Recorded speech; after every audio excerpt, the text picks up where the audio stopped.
I've always thought of the baobab tree as a symbol of Malawi, rugged, enduring, but strangely out of balance. Legend has it that God got mad at the baobab, tore it from the earth, and flung it back, upside down, leaving its roots exposed. In a way, the same seems to have happened to Malawi with the coming of AIDS. In Malawi today, the youngest and the brightest are being torn away.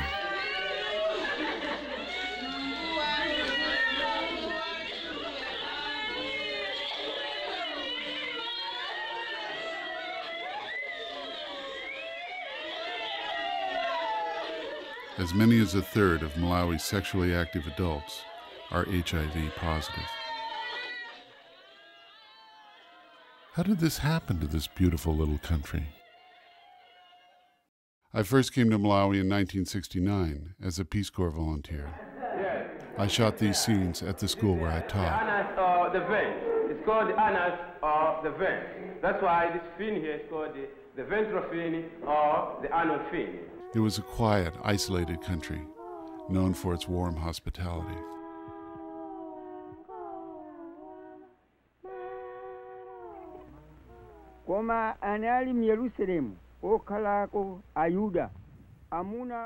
A strong streak of Victorian propriety dominated the country.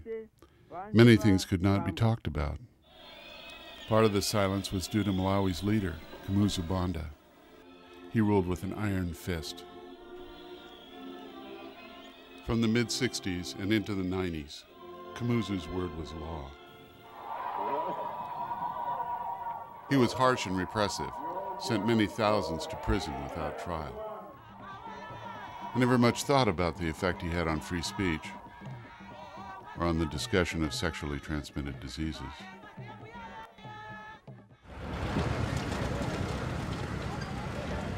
When I returned to Malawi recently, I was amazed by the changes.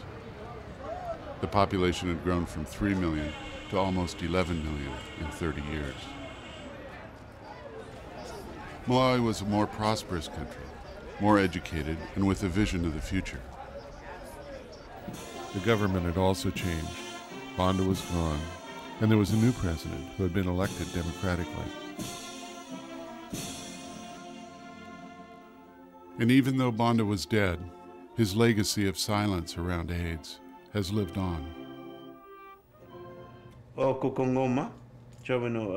name is Mr. Hajat. Back in 1987, Rafi Hajat helped manage a mobile unit. It collected blood from factory workers for the National Blood Bank. And as a trial, we imported some AIDS testing kits from South Africa just to see whether there was anything here. And we were amazed to find that about 60% of the blood we were collecting at that time was infected. We alerted the Ministry of Health, but we got a fairly unresponsive demeanor from that end at that time,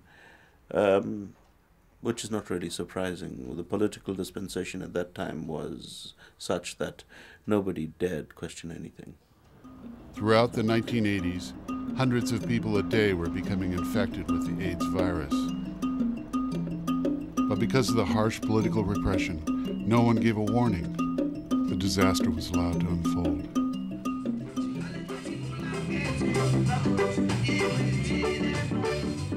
Malawi's youth was better educated and more affluent than ever before.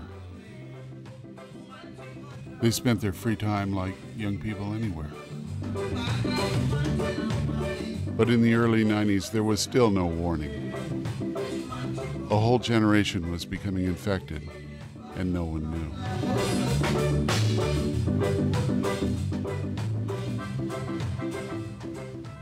I first met Justin Malawezi in 1970. He had just graduated from Columbia University and was starting his career in Malawi as a high school biology teacher. Now he's Malawi's first democratically elected vice president. He recalls what it was like when they began to hear about AIDS. So at first was a kind of disbelief that it is serious. Then there was a period when there was a kind of denial that it's not affecting us as much. Marilyn Malimba is the director of Doctors Without Borders in Malawi. She is married to a Malawian and remembers how AIDS was seen in the past. 10 years ago, more or less, we were not really speaking about HIV/AIDS. It was just starting. Now we are losing. I would say that most of the friends of my husband who were with him at secondary school are not there anymore. In our family, we are losing people of HIV, of AIDS. With the people I'm working with, 10 years ago, we had a lot of personnel working here with Médecins Sans Frontières. Lots of them have died.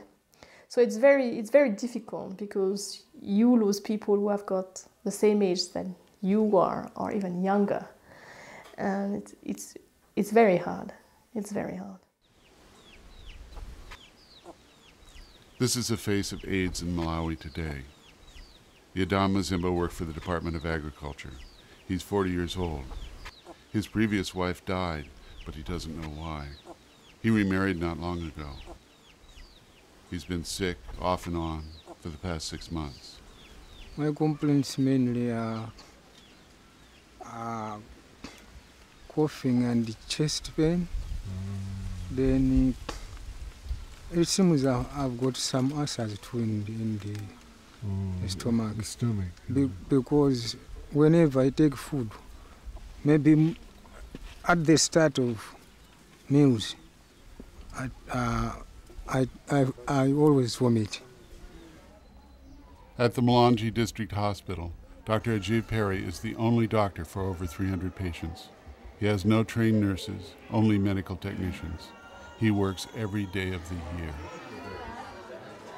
The pediatric ward is the most chaotic. It's filled with children with infections, malnutrition, all kinds of ailments.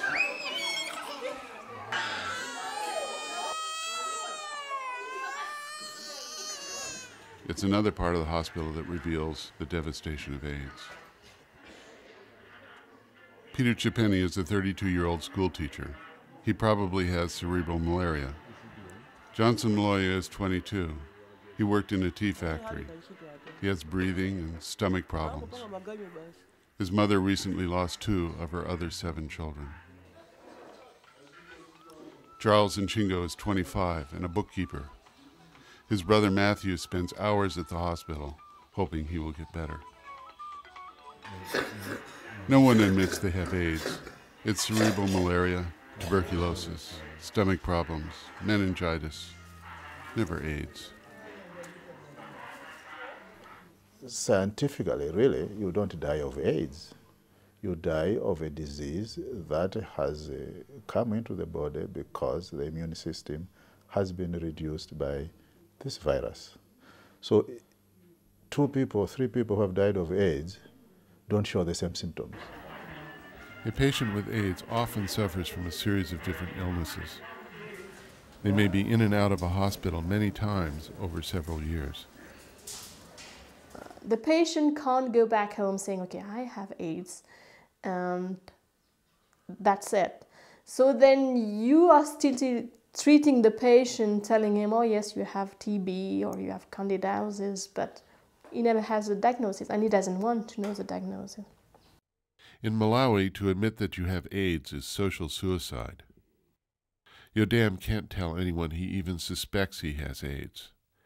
If he did, he and his wife would be shunned by almost everyone they know. And because AIDS is spread by sex, people would say that they behaved immorally.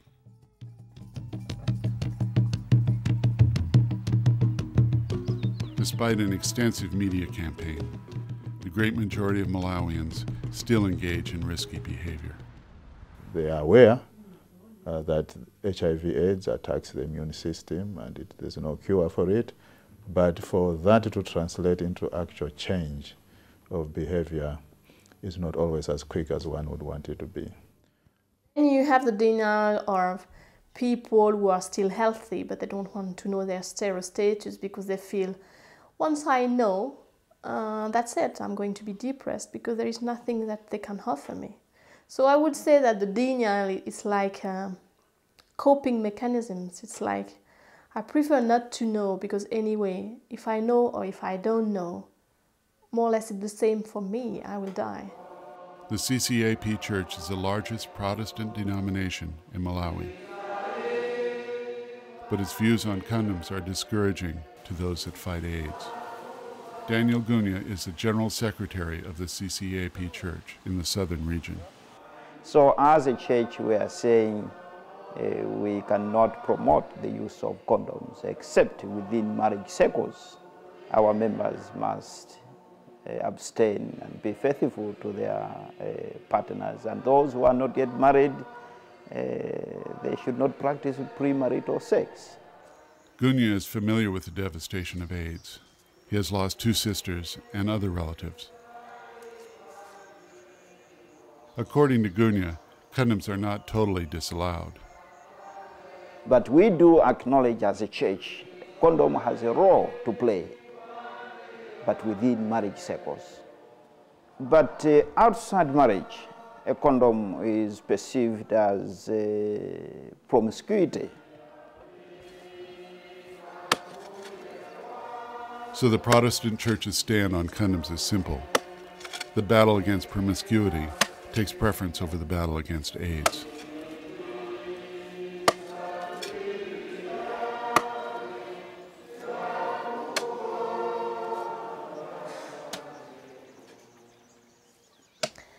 You feel that you can't do anything. Even if in our family, for example, we would speak about HIV, he has got sisters which are young. Still, I'm sure they are going to start having sex without condoms. I find it crazy, and my husband would find it crazy, but still it's going to happen. And for him, it's like, how many am I going to lose in my own family before people got the conscience that there is something to do? It's very depressing, and it's very hard. It's very hard. Malawians are silent about what's happening in the country, but old graveyards are filling up, and new graves are appearing everywhere. Not far from Malanje, I found the only industry that seems to be benefiting from AIDS. At the moment, the coffin business is, I can say, it's good. Just because of this disease, the AIDS epidemic, there's a lot of demand on coffins. This is an executive coffin. This one has got a viewing place. People have used the place here. And this is at 9,750. It's made of local wood and spray. We use spray guns to spray these things. These are Formica coffins. They are made of ordinary wood and Formica, put with some fittings. And these are sold at 8,500. These are ordinary coffins. They are made for people who can't afford more. And these are sold at 2,800. They're just wood and brush varnished. And these are small coffins. These are for small people. When small people die, we use this type of coffins. And they have got different prices. It depends on different sizes. The only problem with this business is that people don't get prepared to die or to buy a coffin for a relative who is dead. So in most cases, they get things on account. And it takes time for them to pay back the account, or they don't pay back again. So it's a thing that you can't go and say, I want my coffin back. It is already buried, you can't take it back. So that's the trouble we have.